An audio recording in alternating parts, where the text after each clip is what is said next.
अस्सलाम वालेकुम। Software requirement engineering में अब हमारा टॉपिक है ट्रेसेबिलिटी मैट्रिक्स। अब पहले हमारा ये होना चाहिए कि ट्रेसेबिलिटी मैट्रिक्स को देखना है कि क्या होता है। ये ट्रेसेबिलिटी मैट्रिक्स असल में एक डॉक्यूमेंट होता है रिक्वायरमेंट्स का, जिसमें वो किसी सिस्टम के सारे रिक्वायरमेंट्स को ट्रेस करता है। अब हम अगर इसके वर्ड को ही देखें तो हमें पता चलता है कि ट्रेस और एबिलिटी, रिक्वायरमेंट्स को ट्रेस करने की जो एबिलिटी है ना, उसके लिए जो हम मैट्रिक्स बनाते हैं ना, उसको हम ट्रेसेबिलिटी मैट्रिक्स कहते हैं।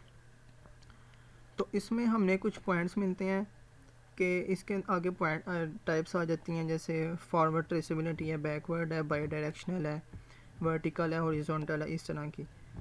इसका मेन मकसद ये होता है कि कोई भी छोटी से छोटी रिक्वायरमेंट जो सी है वो छूटे ना, इस मैट्रिक्स के अंदर लिखी हो, और सारी जो सी हैं वो उनका मकसद जो है वो पूरा हो रहा हो। इसके जो फ़ायदे हैं वो ये आ जाते हैं कि सॉफ्टवेयर रिक्वायरमेंट्स को वो पूरे से इंश्योर करता है, उसको वैलिडेट करता है, उसको देखता है कि ये आगे जाके पास होगी कि फ़ेल होगी। फिर ये देखता है कि सॉफ्टवेयर बनाने का जो डेवलपिंग प्रोसेस होता है ना, उसको स्ट्रक्चर देता है।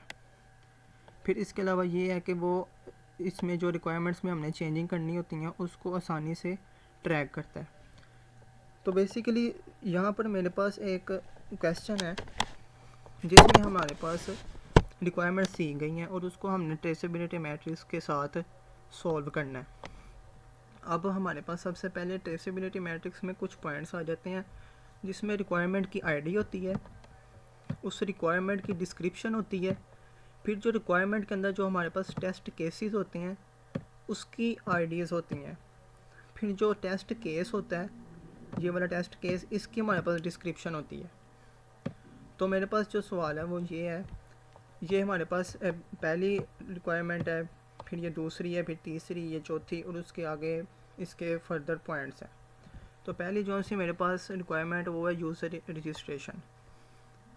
तो इसमें उसने कहा है कि this system shall allow users to register an account using their email address and password.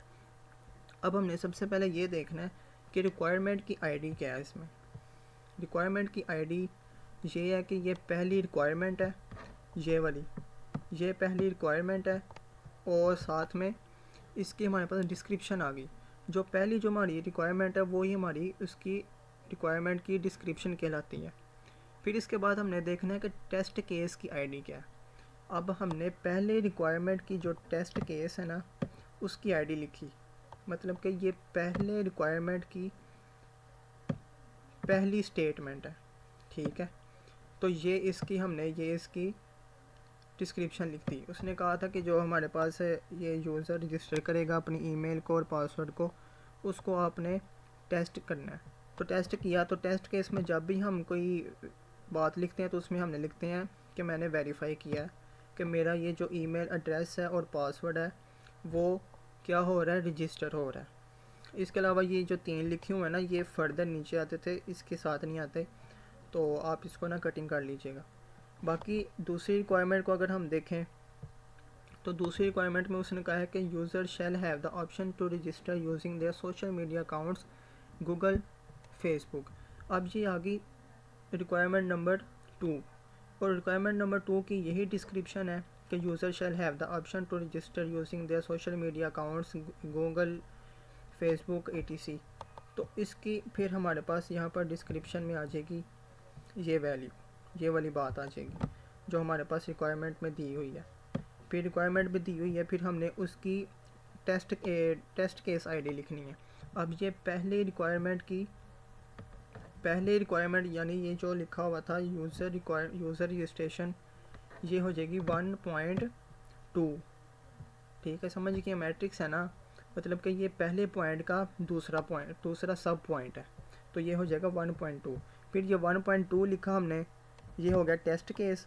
Test case की हमने वेरिफिकेशन की कि जो हमारा गूगल अकाउंट था वो सक्सेसफुली रजिस्टर हो गया। ठीक है, हमने ये बातें लिखनी है। इसके आगे आप स्टेटस का एक वो भी ऐड कर सकते हैं मैट्रिक्स, जिसमें आप वो बता सकते हैं कि हमारा ये टेस्ट केस है ये पास हुआ है या फेल हुआ है, इसमें हम ये बता सकते हैं। तो इसमें आप ऐड करना चाहें तो कर लें, नहीं तो जो हमारे पास सवाल में पूछा गया हमने सिर्फ उसके बारे में बताना है। अब इसके अलावा अगर हम देखें रिक्वायरमेंट नंबर 3 को, इसमें इसने कहा है कि upon successful registration users shall receive a confirmation email और नोटिफिकेशन। अब मैं यहीं से आपको बताता हूँ कि ये जो तीसरी स्टेटमेंट है इसका पॉइंट इसकी रिक्वायरमेंट आईडी हो जाएगी 3 और इसकी डिस्क्रिप्शन हो जाएगी ये जो थर्ड लाइन है अपॉन सक्सेसफुल रजिस्ट्रेशन वाली। तो इसकी फिर टेस्ट केस आईडी हमारे पास क्या बनेगी 1.3। फिर जो 1.3 वाली जो लाइन है इसकी हमने डिस्क्रिप्शन लिखनी है कि जब मैंने वेरीफाई किया है कि जब मैंने अपनी रजिस्ट्रेशन सक्सेसफुल हुई है उसके बाद मैंने कोई नोटिफिकेशन कोई अलर्ट देखा है जिससे मुझे ये कंफर्म हुआ है कि मेरी ये जो रजिस्ट्रेशन है ये फुल हो चुकी है। फिर इसी तरह फिर हमने दूसरे पॉइंट में आ जाना है। दूसरे पॉइंट में हमने देखा कि हमारे पास इसने कहा है मेन्यू ब्राउजिंग में the application shall display a list of restaurants available for ordering. फिर हमने लिखा रिक्वायरमेंट नंबर 2, इसकी डिस्क्रिप्शन यही वाली लाइन और इसके टेस्ट केस का जो आईडी है वो लिखा हमने 2.1 और आगे इसकी टेस्ट केस की हमने लिख दी डिस्क्रिप्शन कि हमने लिखा है कि verify that a confirmation email on verify that the application display a list of available restaurants, कि मैंने ये वेरीफाई किया है कि जो मैंने लिस्ट देखी थी उसके अंदर रेस्टोरेंट्स की जो अवेलेबिलिटी है वो वहाँ पर वैलिड है। तो फिर हम इसके स्टेटस में भी लिख सकते हैं कि ये पास है। ये सेम तकरीबन आलमोस्ट यूज़र स्टोरी जैसा ही है, टेस्ट केसेस जैसा ही है जिसमें हमने उस दोनों इन सब को रिलेट किया था आपस में। तो इसमें भी ऐसे ही हम करते रहेंगे। इसी तरह ये तकरीबन जितने हमारे पास रिक्वायरमेंट्स हैं उन सब को हमने लेके चलना है। 12 रिक्वायरमेंट्स बनती हैं, हमने उसकी नंबर लिखा रिक्वायरमेंट का 12। फिर उसकी हमने रिक्वायरमेंट की डिस्क्रिप्शन लिखी।